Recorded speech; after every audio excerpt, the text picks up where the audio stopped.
Ang kwentong ito ay nangyari nung nasa 6 years old pa lang ako. Nagre-rent lang kami ng bahay noon at ang magkakasama sa bahay ay kaming tatlo ni mami at kuya. Medyo maliit lang yung inuupahan namin. Studio type yun na pagpasok sa bahay ay kusina agad ang makikita mo. Kapag humarap ka sa kanan ay makikita mo naman ang ref, dining table, TV at may cabinet na naghihiwalay sa dining table or sala at sa may higaan banda. Sa dulo naman ay ang CR. Minsan, nagising ako isang hating gabi para uminom ng tubig. Pagbangon ko sa higaan, palingalinga pa ako noon para tignan kung may tubig malapit sa higaan. Pero wala akong nakita. Mahilig si mami magpatayan yung ilaw noon para daw tipid sa kuryente. At di naman din masyadong madilim noon dahil may ilaw sa labas galing sa poste na siyang tumatago sa bahay. Nung wala akong makitang tubig, nagdesisyon akong bumangon para kumuha sa ref. Pero hindi pa naman ako nakakatapak sa sahig ay napadla ako sa aking nakita.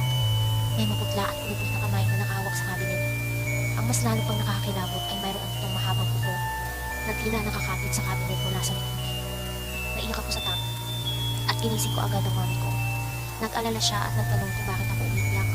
Itinuro ko sa kanya ang kamay, ngunit wala siyang nakita. Tumayo siya at binuksan ang ilaw. Wala na ang kamay doon. Pinuhaan niya ako ng tubig at sinabihan niya ako. Baka raw nag-hallucinate lang ako.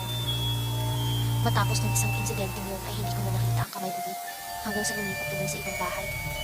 Hanggang ngayon, wala pa rin naniniwala sa kwento ko. Minsan, nagpapasalamat na lang ako at mabuti na lang din at kamay lang ang nakita ko. Dahil kung nakita ko ang may-ari ng kamay na yun, tsak na lalo akong hindi dadalawin ng